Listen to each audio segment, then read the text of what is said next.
This clip is brought to you by SaveWithConrad.com.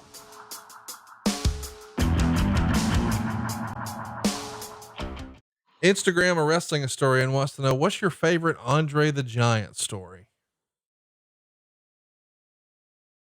Oh gosh.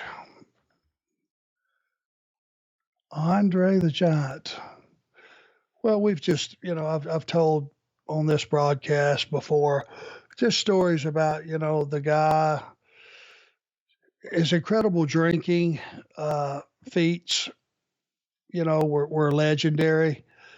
But the fact is, for the most part, Andre had a heart of gold. And, he would, for the guys that were respectful, and he would kind of keep an eye out for guys that he thought weren't respectful, but he would be the first one. Hey, boss. Hello, boss.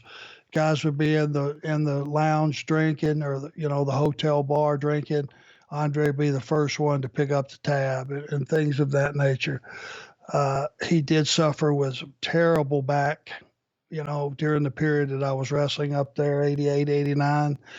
And he was going through a lot of pain, and you could just tell that he wasn't comfortable anywhere. But he still managed to make all the towns, all of his obligations. And when he was in the town, the house was up and we all made more money. And that was not lost on the professionals that were in the room.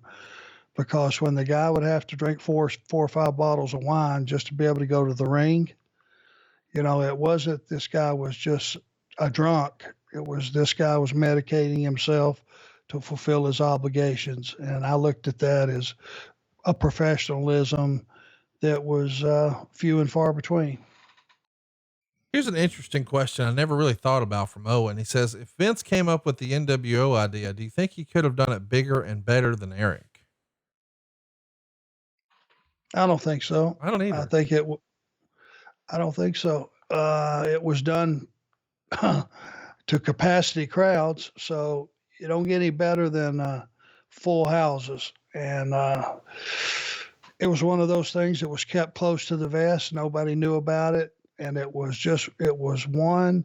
There are very few things where it's like Tom Brady going to Tampa Bay. A lot of people thought, well, he will finish his career with the Patriots. He won't ever go anywhere. But when he did, it wasn't like your teeth fell out. You got it. You understood. He wanted to. It was time to make a change, and he wasn't through playing, and he had earned that, and so he made a change. But it was a little shocking when Hogan turned NWO. It was a shot heard around the business. Yeah, and it had no magnitude of anything else that happened prior to that.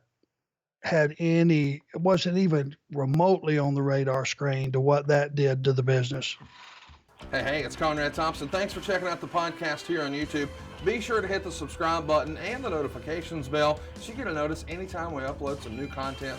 And go save yourself some money right now. If you're in a 30-year loan or you have credit card debt, it's not a matter of if I can save you money. It's a matter of how much. Find out right now for free at SaveWithConrad.com.